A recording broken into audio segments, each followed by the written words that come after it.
Minsay natuwa ang may likha, 7,000 pulo ang ginawa. Mga hiyas na inilatag sa malasot. Hello everyone! Good morning! Are you all excited with our tour? I can't hear you! Are you all excited? Okay, well, me too. Let us first do the head count to know if we are complete. 1, 2, 3, 30, 32. Okay, we are complete. But before we proceed, let me first welcome you all in the beautiful city of Bugo. Or should I say, maayong pag-abot sa dakbayan sa Bugo. In behalf of Nickel Travels and Tours, I am Danica, but you can call me Dan. I am your official tour guide who will give you 7,107 reasons to smile. And with me is our very friendly driver, Kuya John. Say hi to Kuya John. Great! I will be your companion for the rest of the trip. You can always approach me if you need any help. But before we proceed, there are some friendly reminders and safety precautions that I want you to know so that our will be smooth flowing and hassle-free. So kindly keep in mind my reminders. First, synchronize your time with my time so that no one will left behind. Second, I have with me a whistle. If you hear me whistle once, that means we are going to line up in front of the bus because we are heading to our next stop. Third, I have with me a flag that I will wave to locate me easier. And fourth, I also have with me a first aid kit in cases of emergency. And last, always observe a buddy-buddy system.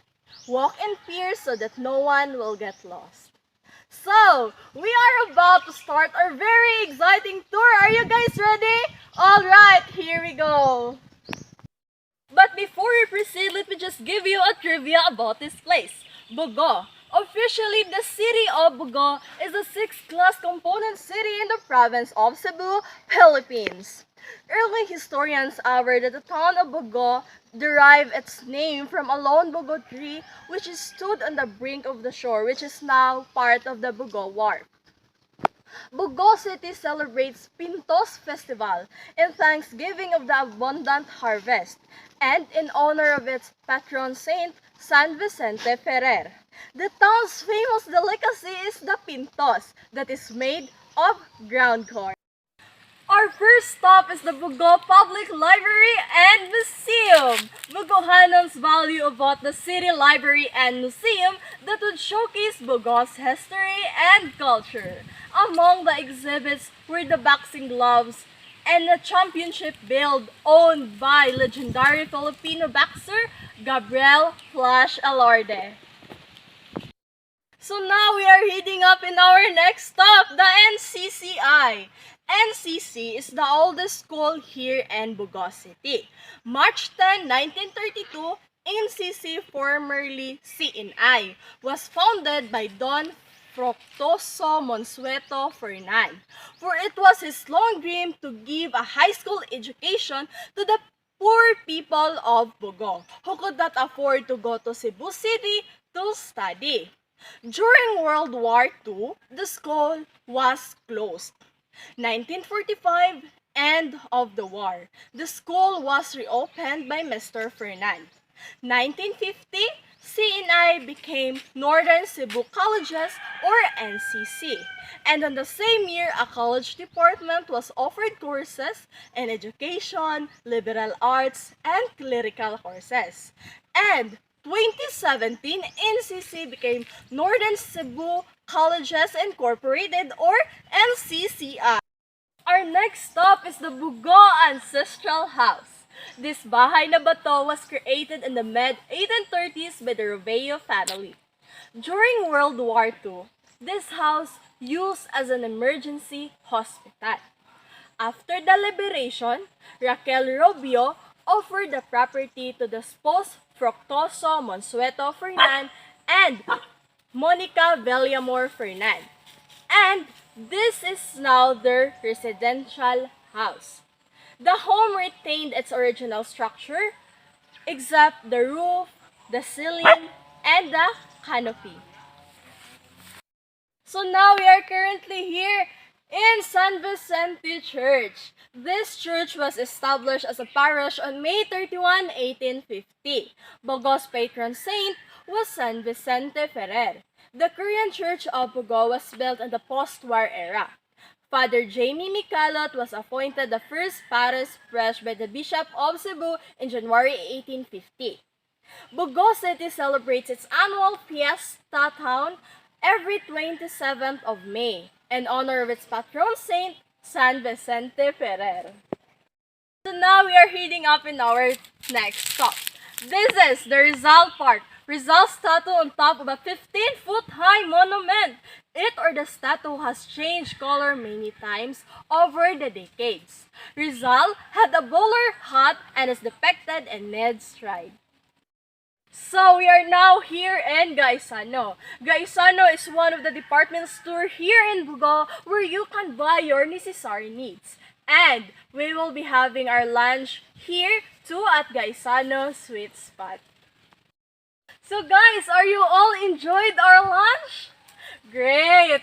So now we are heading up in our next stop, the Tugbungan. Tugbungan Eco Farm is a mangrove eco-reserve.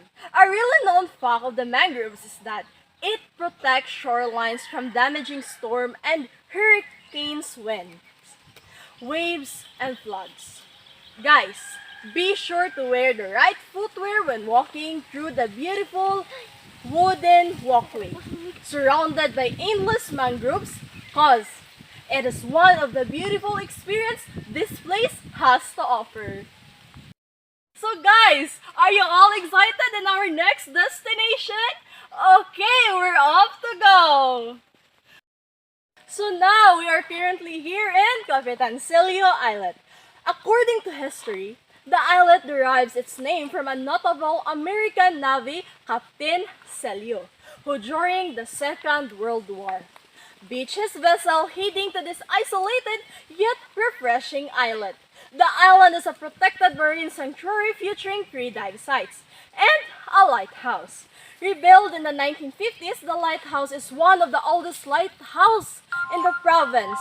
And when you go off the waters, you will surely discover the treasured marine sanctuary of the city of Bogo, where the beauty of the islet lies. So guys, are you all enjoyed in the Capitan Celio Islet?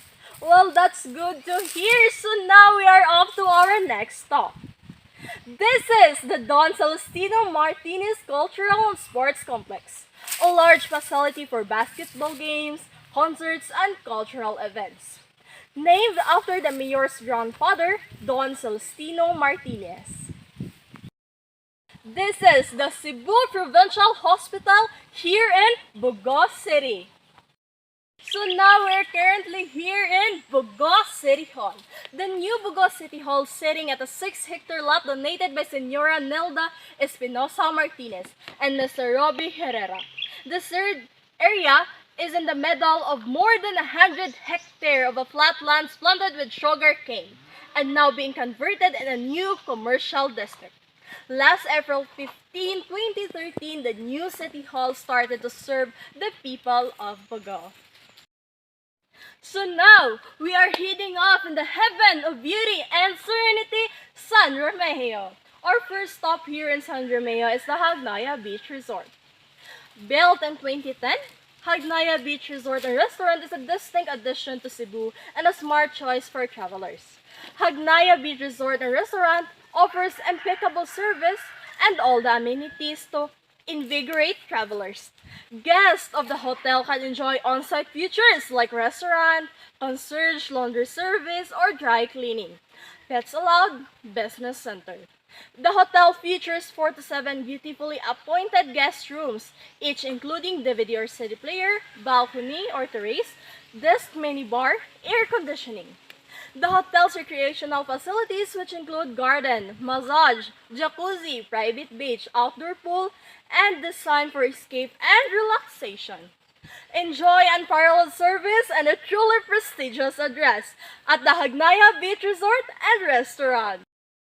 So guys, good morning! Are you all enjoyed your stay here in Hagnaya Beach Resort? Alright, but before we proceed in our tour here in San Romeo, let me just give you a trivia about this place. Located more than 100 kilometers from Cebu City, San Romeo is the town in the northern tip of Cebu that takes pride in its white sand beaches, popular resorts, and marine sanctuary. It's also known as the gateway to Bantayan Island through the Hagnaya Wharf.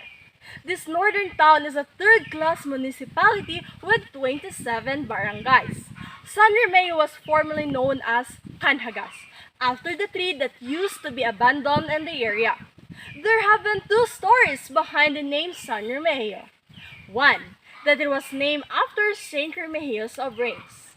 The second story was that it was attributed to the legend of an unknown figure by the name of Remigio Molton. So now, our next stop here in San Romeo is the Hagnaya Wharf.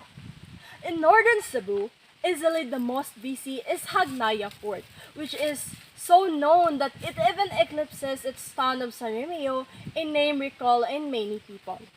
This is so because tourism to Bantayan Island has really boomed, as it became one of the gateways of Cebuanos.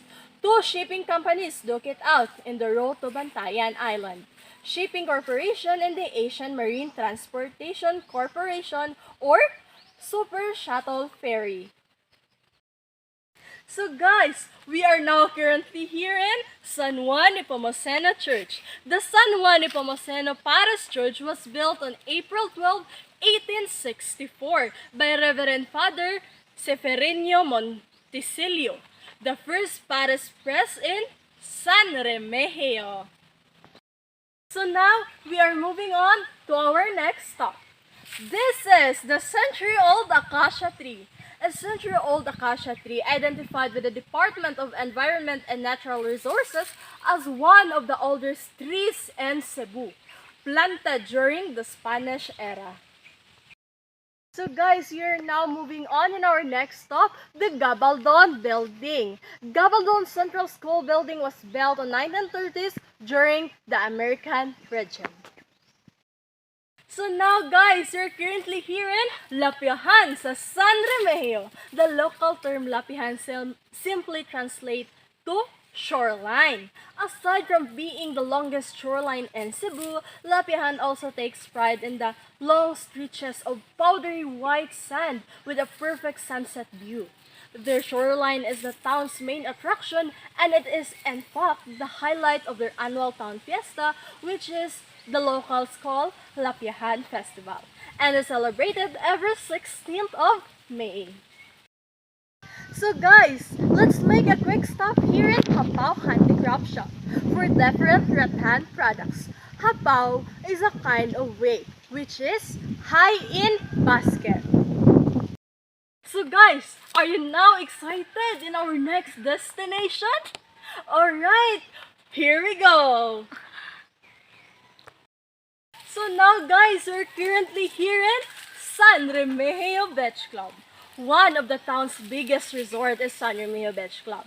Aside from its white sand beach, it also has different amenities such as playground for kids, an adventure area where you can enjoy wall climbing, rappelling, and the zip line. They also have 48 rooms with 7 types, 3 food outlets, and 2 swimming pools.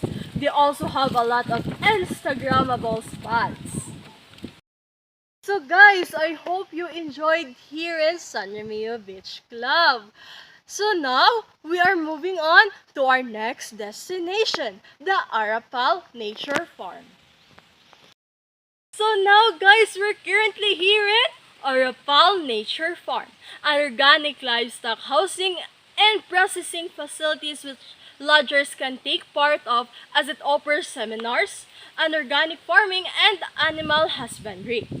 Our fall nature retreat sits on the top of Bugos Barangay, Anunang Sur, and was once a Christian camp, organic farm, and children's shelter. And you also have the chance to harvest or pick fruits or vegetables.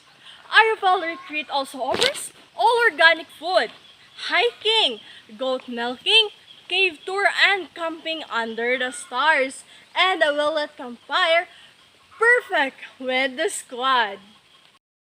So now guys, we are moving on to our next destination. We are now currently here in Bogos Shrine. Shrine of Our Lady of Miracles Medal is a place for meditation and reflection. The Shrine of Our Lady of Miracles Medal is located here in La Paz, Bogos City, Cebu. The shrine is situated on top of a hill, and one must climb more than 100 steps of its stairway to reach the giant statue of the Blessed Virgin Mary. So guys, it is sad to say that this marks the end of our very informative tour. Are there questions, clarifications, or suggestions? Just let me know, okay? I hope everyone enjoyed and learned a lot from our trip. In behalf of Nicholas Travels and Tours, I would like to thank all of you for choosing us to be part of your very unforgettable journey. I hope to see you again in your future tours. Enjoy the rest of your days here in Bogos City and have a safe trip back home. Take nothing but pictures, live nothing but put first and kill nothing. Again, this is